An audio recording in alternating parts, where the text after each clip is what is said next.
Hello everyone, I'm Dheeraj Kharbanda, Chartered Accountant by profession, Information System Auditor, MBA Finance and BCom Honors from Delhi University. Here I am discussing MCOM Entrance 2020 exam paper. आज के session में मैं आप लोगों के साथ जो discussion करूंगा वो रहेगी टैक्स से रिलेटेड।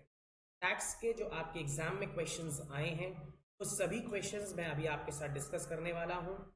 जैसा कि आप लोगों ने एग्जाम दिया है और देखा है एग्जाम में कितने क्वेश्चंस टैक्स के आए थे, जिसमें हमारा फर्स्ट क्वेश्चन जो है वो है 19th question.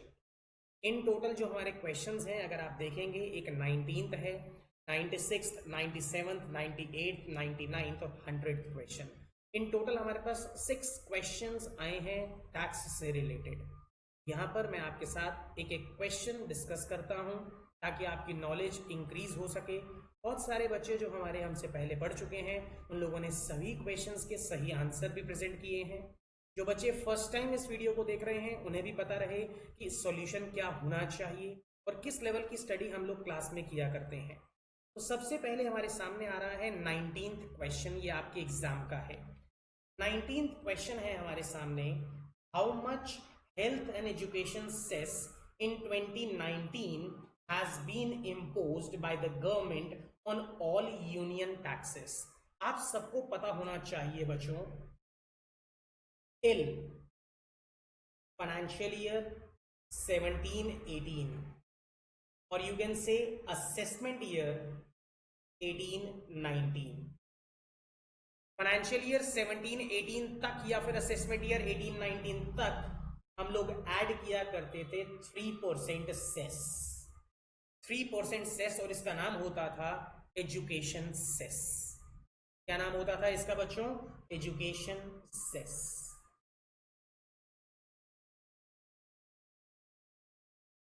But from previous year 18-19, financial year को हम प्रीवियस ईयर के नाम से भी जानते हैं, प्रीवियस ईयर 18-19 या फिर मैं ये कहना चाहता हूं असेसमेंट ईयर 19-20 हमारी गवर्नमेंट ने हेल्थ सेस भी इंट्रोड्यूस किया है 1% का। तो अब जो प्रेजेंट रेट हो चुका है from assessment year 19-20, from assessment year 19-20 अब जो हमारा रेट हो चुका है वो हो चुका है 4%। तो health and education cess, complete name क्या है? हेल्थ एंड एजुकेशन सेस, और ये रेट रहेगा 4%।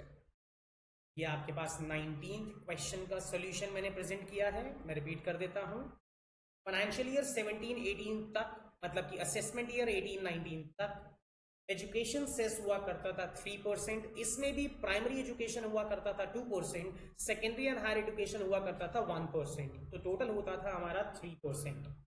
But from previous year 18-19 or you can say from the assessment year 19-20 and onwards health cess भी हमारी गवर्नमेंट ने इंट्रोड्यूस किया है 1% का। तो अब टोटल हो चुका है 1% प्लस पहले वाला 3%।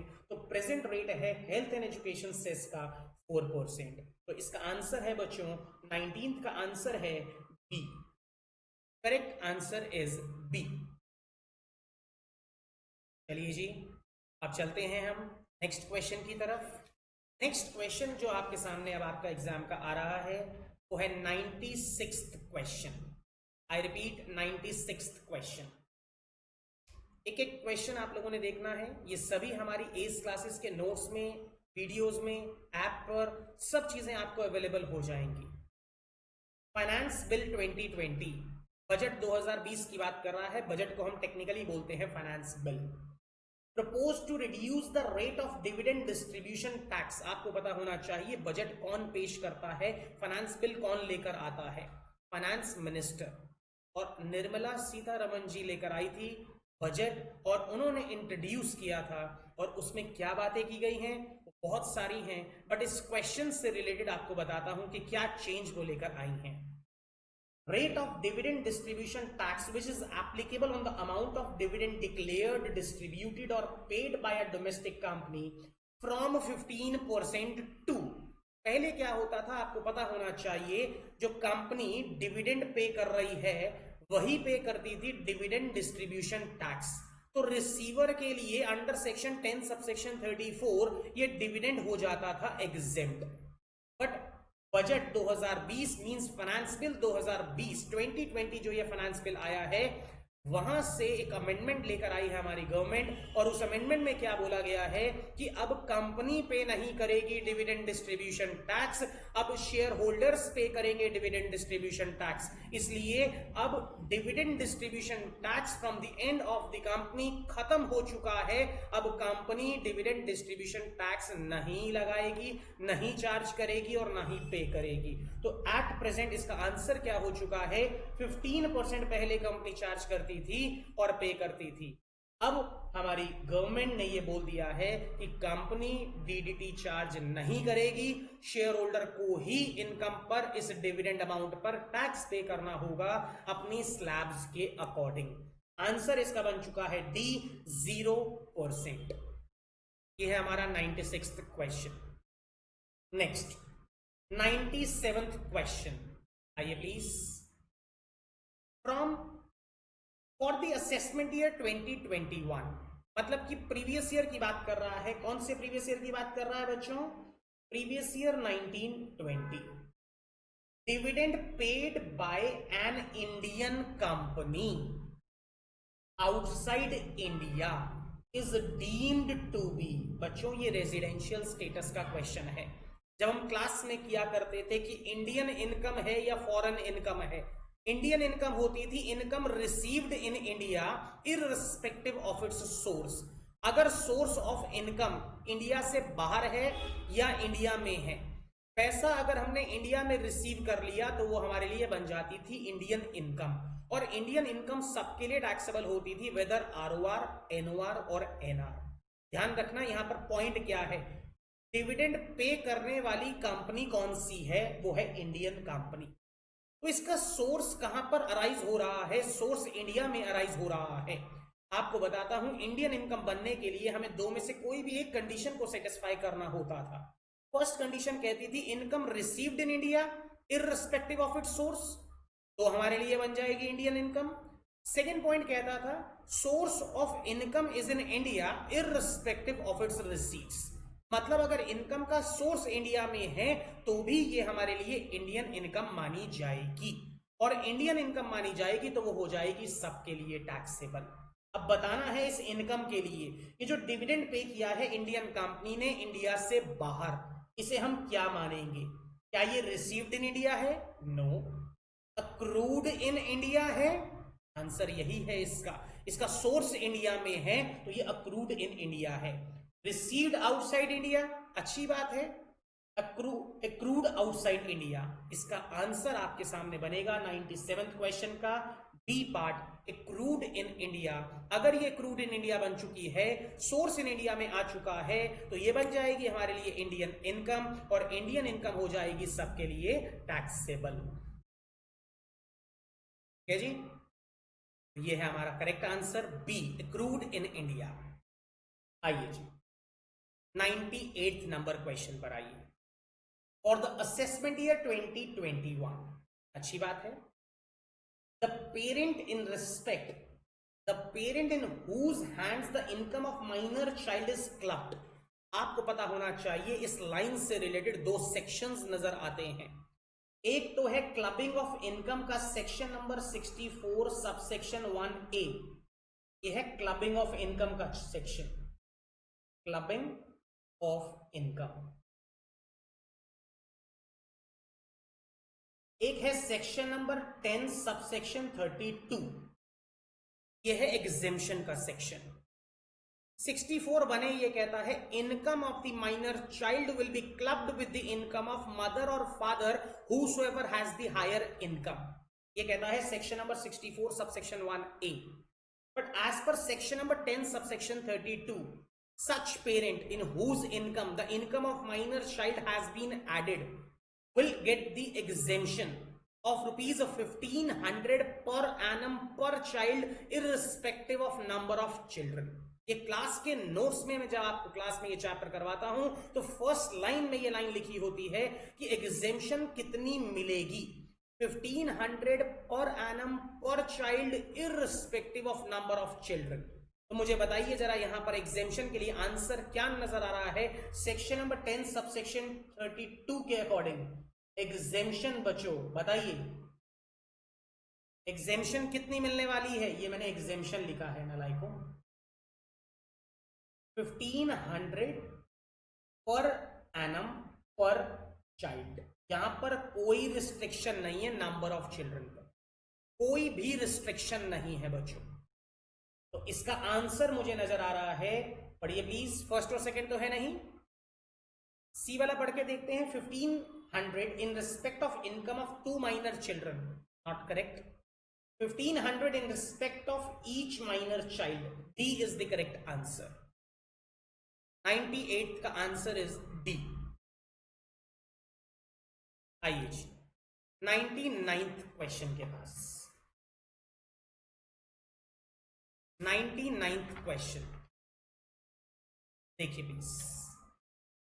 For the assessment year 2021, for the assessment year 2021, loss from the activity of owning and maintaining race horses can be carried forward। बच्चों ये क्वेश्चन जो है ये set off and carry forward के चैप्टर से है। सबसे पहले हम करते हैं इंट्रा हेड सेट ऑफ, मतलब set off within the same head. Then हम करते हैं inter head set off between different heads.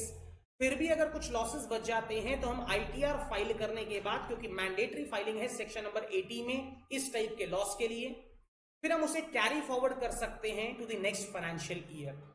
2 losses ऐसे थे जो मैं आपको क्लास में डिस्कस करके पहले ही बता चुका हूं, जिसे हम कैरी फॉरवर्ड कर सकते हैं 4 इयर्स के लिए। जिसमें से एक लॉस था हमारे सामने, अगर आप लोगों को याद हो, वो है स्पेकुलेशन बिजनेस लॉस, और एक हमारा ये था जो है सेक्शन नंबर 74A वाला। आप सबको पता होना चाहिए बच्चों, 2 लॉसेस बता दिए मैंने आपको, एक स्पेकुलेशन बिजनेस लॉस और एक है loss from the activity of owning and maintaining race horses. इन दोनों लॉसेस को हम कैरी फॉरवर्ड कर सकते हैं ओनली फॉर 4 इयर्स। इनके अलावा जो लॉसेस हैं जैसे कि हाउस प्रॉपर्टी है, पीजीबीपी है, कैपिटल लॉसेस हैं लॉन्ग टर्म और शॉर्ट टर्म, उन्हें हम कैरी फॉरवर्ड कर सकते हैं 8 इयर्स के लिए। इस टाइप के लॉस का आंसर हो गया है हमारे पास 4 years, that is a part. A is the correct answer. आइए जरा लास्ट क्वेश्चन की तरफ आते हैं please. For the assessment year, ये 100th number question. For the assessment year 2021, the deduction under section 80G, बच्चों ये डोनेशन की बात करता है, 80G बात करता है डोनेशन। डोनेशन में मैंने आपको पहले ही बताया था कैश डोनेशन अलाउड नहीं है। 2000 रुपए तक कर सकते हैं कैश डोनेशन, उसके अलावा कैश डोनेशन अलाउड नहीं है। कैसे करनी है? Account paid cheque, account paid demand draft या फिर ऑनलाइन पेमेंट्स। 4 कैटेगरीज में हमने डिडक्शन को डिवाइड किया था, category A, category B, category C and category D. Category B, C, D के एरियाज हम लर्न कर सकते हैं, बट कैटेगरी ए का एरिया हम लर्न नहीं कर सकते। कैटेगरी ए बहुत वाइड है, जिसमें बहुत सारी डोनेशंस हम कवर करते हैं। अगर हमने कैटेगरी ए में डोनेट किया है तो 100% बेनिफिट मिलेगा। कैटेगरी बी में किया है तो 50% बेनिफिट मिलेगा। कैटेगरी बी में क्या क्या आता था? Prime minister drought relief fund, Indira Gandhi, Jawaharlal Nehru, ये जो रिलीफ फंड्स हैं, राजीव गांधी रिलीफ फंड्स, ये चारों कैटेगरीज कवर होती हैं 80G के पार्ट बी में, जहां पर हमें बेनिफिट मिलेगा कितना? 50% of the amount donated. Category C में मेजर जो हमने कवर किया है वो है promotion of family planning programme, उसमें बेनिफिट मिलेगा 100% विद इन अ लिमिट, और कैटेगरी डी में मिलेगा 50% विद इन अ लिमिट। तो बेनिफिट क्या क्या रहे? ए कैटेगरी में 100%, बी कैटेगरी में 50%, सी कैटेगरी में 100% विद इन अ लिमिट, और डी कैटेगरी में 50% within a limit. D category में आता है हमारे सामने repairs and maintenance of historical monuments, donation to charitable और रिलीजियस इंस्टीट्यूशंस, ये सब चीजें हम कवर करते हैं डी कैटेगरी में। इसके अलावा जो भी बच जाता है, for example prime minister national relief fund, और क्या हो सकता है हमारे सामने? जिला साक्षरता समिति, क्लीन गंगा फंड, स्वच्छ भारत कोष, और chief minister relief fund, lieutenant governor relief fund, national, ये देखिए जरा हमारे क्वेश्चन का पार्ट क्या है, कहता है नेशनल चिल्ड्रन फंड, ये भी कैटेगरी ए से गवर्न होता है और कैटेगरी ए कहती है 100% बेनिफिट, जितना अमाउंट डोनेट किया 100% बेनिफिट मिलेगा। ए पार्ट है 50% without any limit, B part 100% without any limit. मेरे अकॉर्डिंग यही आंसर है बच्चों। एक बार सी और डी पार्ट भी लर्न पढ़वा देता हूं आपको। सी है 50% subject to some limits, D है 100% सब्जेक्ट टू सम लिमिट्स। तो ये है ए कैटेगरी इसका आंसर, और ए कैटेगरी में बेनिफिट मिलता है हमें 100% विदाउट एनी लिमिट, कोई लिमिट की रिस्ट्रिक्शन नहीं है, हमारे को बेनिफिट मिलेगा 100% of the amount donated. 80G ये हम डिडक्शंस जब हम क्लास में डिस्कस किया करते थे तो मैंने आप लोगों को पहले से ये बता रखा है। तो ये हमारे इन टोटल 6 क्वेश्चंस हैं जो कि रिलेटेड हैं आपके इनकम टैक्स से। 2020 एग्जाम पेपर है ये हमारा एमकॉम एंट्रेंस का। चलिए जी, बाय बाय, टेक केयर।